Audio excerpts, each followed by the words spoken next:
Wagwan, my flavor pot family. Welcome back to the channel at Dre's Authentic Flavor Pot, where every meal tells a story. Hope everyone is doing good. I also want to say welcome on board to my new subscribers. You are truly appreciated. So please, my flavor pot family, please continue to like, share, and comment on the video. And for everyone else who come across this video, please subscribe to the channel and come on board. We have a lot to show you.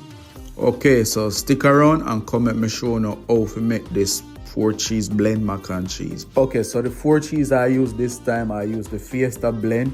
I use some sliced provolone cheese. I use shredded Parmesan and some medium cheddar. So the first thing you're gonna do is get a pot with some water to boil your macaroni, and I use the elbow macaroni.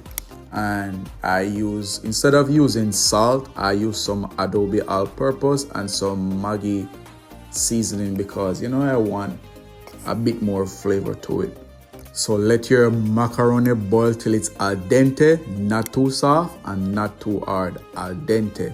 Next time, so I'm going to give the macaroni some time to boil. I'm going to move right along to making the cheese sauce. So I added about 2 tablespoons of butter. Then I add like a teaspoonful of flour.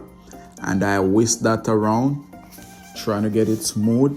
Then I added evaporated milk. I added 1 can of evaporated milk and 1 box of heavy cream.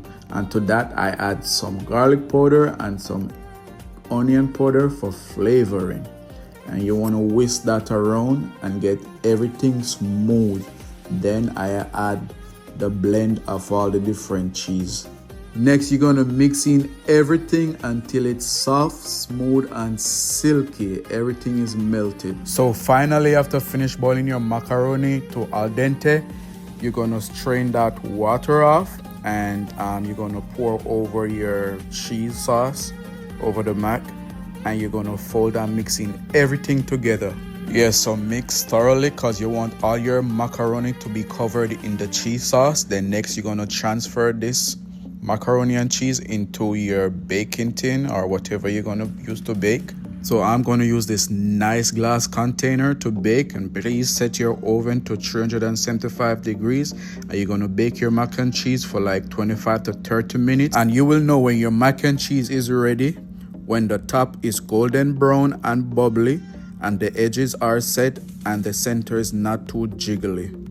So after I transfer the mac and cheese into the baking tin, I mix all my different cheese together and I layered it on top of the macaroni and cheese. I layered all the different cheese on the top and then I put in the oven to bake. As I say, you can test as you go along. I like mine when the top is like real crispy. I like mine's like that, but yeah. Yeah, so here's the finished product. Thanks for sticking around with me, guys, throughout this video. Hope to see y'all again soon on the next video. Please continue to like, share, and subscribe. Take care.